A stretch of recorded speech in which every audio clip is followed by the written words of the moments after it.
వందనాలు అందరికీ. గత వీడియోలో అబ్రహాం ఆశీర్వాదం గురించి మాట్లాడాం. అబ్రహాంను ఆశీర్వదించాడు. మరి ఆయన తనంతరం ఆయన వారసుడు ఇస్సాకు తర్వాత మరి దేవుడు అబ్రహాంతో చేసిన నిబంధన, వడంబడిక, ఆశీర్వాదం, భరోసా, భారం ఇవన్నీ మరి ఎవరు మోశారు?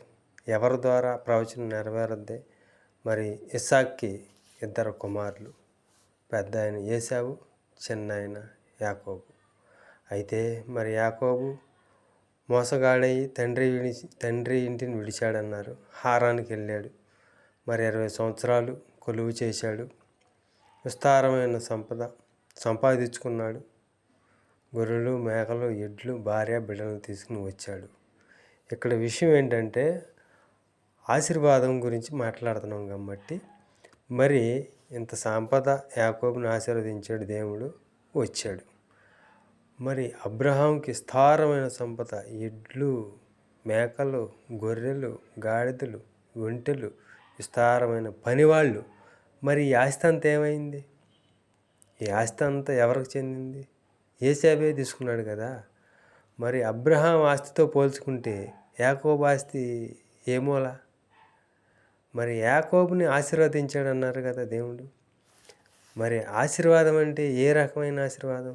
ఆరోగ్యమైనదా, సంపద, బలమా, ధనమా, పేరా? ఏంటి? క్రొత్త నిబంధనలో ఉన్న ఆశీర్వాదాలు ఏమిటి? ఏ రూపంలో ఉన్నాయి? పాత నిబంధనలో ఉన్న ఆశీర్వాదాలు ఎలా ఉన్నాయి? ఏ రూపంలో ఉన్నాయి? అప్పుడు ఎలా వర్తించింది? ఇప్పుడు ఎలా వర్తిస్తుంది? అయితే ఈనాడు ఎంతోమంది దైవజనులు ఆశీర్వాదాలు, దీవెనలు, కృపలు అన్నీ చెప్తూ ఉంటారు. అందరికీ రావాలి ఆశీర్వాదాలు అనేవి, అందరూ పొందుకోవాలి. ఆ ఆశీర్వాదాలు ఏ విధంగా వస్తాయి, ఎలా వస్తాయి? దేవుడికి లోబడిన వారు ఎవరు? ఏళ్ళలో తల్లిదండ్రులకు లోబడిన వారు ఎవరు? మరి తల్లిదండ్రులకు లోబడిన వాడు ఎలా జీవించాడు? తల్లిదండ్రులకి దేవుడికి లోబడిన వాడు ఎలా జీవించాడు? తల్లిదండ్రుల మాట అనుకోకుండా దేవుడికి లోబడకుండా వాడు ఏ విధంగా జీవించాడు? వీడికి విస్తారమైన సంపద ఉంది ఏశావుకి. కానీ యాకోబు కష్టపడి 20 సంవత్సరాలు పనిచేసి సంపాదించింది. అయినా అబ్రహాం ఆస్తితో పోల్చుకుంటే యాకోబు ఆస్తి కాదు కదా. మరి అలాంటప్పుడు ఈనాడు దైవజనులు ఎంతోమంది ఆశీర్వాదం ఆశీర్వాదం ఆశీర్వాదం అంటారు. ఎలా వస్తుంది?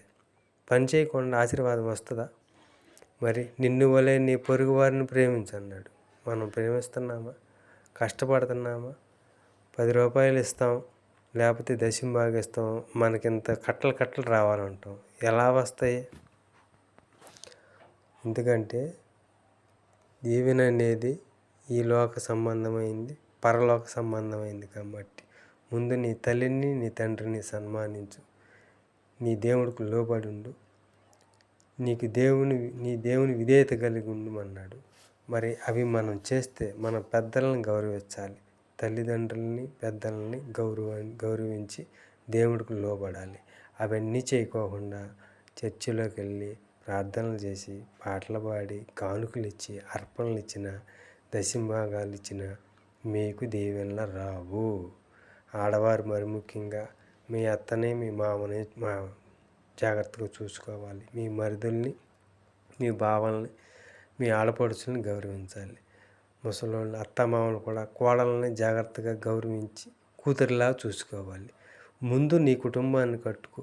నీ కుటుంబంలో కలత లేకుండా, నీ కుటుంబంలో గొడవ లేకుండా ఆప్యాయత, అందరూ కలిసి ఆప్యాయతగా ఉండి అన్నదమ్ముల, అక్కా చెల్లెల ఆప్యాయత కలిగి జీవించిన కుటుంబాలకు దేవుని ఆశీర్వాదం ఇస్తాడు. అంతేగాని కుటుంబంలో ఒకరంటే ఒకరు పట్టకుండా, అన్నదమ్ములకు ఒకరికొకరు ఇది లేకుండా, నీతిని, న్యాయాన్ని, కనికరమునే కదా నేను కోరుతున్నానని చెప్పాడు దేవుడు.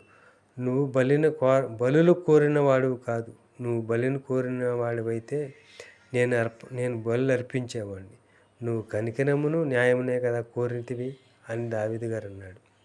మనలో కనికరము, జాలి, నీతి, న్యాయం ఇవన్నీ కలిగి దేవుని పాదాలు పట్టుకుంటే దేవుడు మనం తప్పకుండా ఆశీర్వదిస్తాడు. అట్లా కాకుండా మనం ఏదో దశంభాగం ఇచ్చామా, కానుకలు ఇచ్చామా, పాటలు పాడామా, సందా ఇచ్చామా అంటే ఎక్కడ వేసిన గొంగళి అక్కడే ఉంటుంది. ఎందుకంటే ఈనాడు క్రిస్టియన్స్ చాలామంది దేవాలయానికి వెళ్తారు, పాటలు పాడతారు, ఉపవాసం ఉంటారు, ఆల్ నైట్ ప్రార్థన చేస్తారు, బుధవారం ప్రార్థన చేస్తారు, శనివారం ప్రార్థన చేస్తారు, బలారాధన తీసుకుంటారు. కానీ వీరికి ఆశీర్వాదాలు రావు. మరి అన్యులు ఇవేం చేయరు, వాళ్ళ విస్తారమైన ఆశీర్వాదాలు వస్తాయి. అన్యులైన దేవుణ్ణి ఎరగనోళ్ళ కాడ ఆశీర్వాదాలు వస్తాయి కదా, మరి వాళ్ళకి ఎవరిస్తారు? దేవుణ్ణి నమ్మిన వాళ్ళకే రోగాలు పోతాయి, దేవుణ్ణి నమ్మిన వాళ్ళకే ఆశీర్వాదాలు వస్తాయా? కాదు. దేవుని మాటకు విధేయత కలిగి దేవుని మాట ప్రకారం జీవించిన వాడికి అనేక రకమైన ఆశీర్వాదాలు వస్తాయి. ఈ ఆశీర్వాదాలు యాకోబుకి ఎలా వచ్చినాయో ఏశావుకి ఎలాగ వచ్చినాయో చూద్దాం.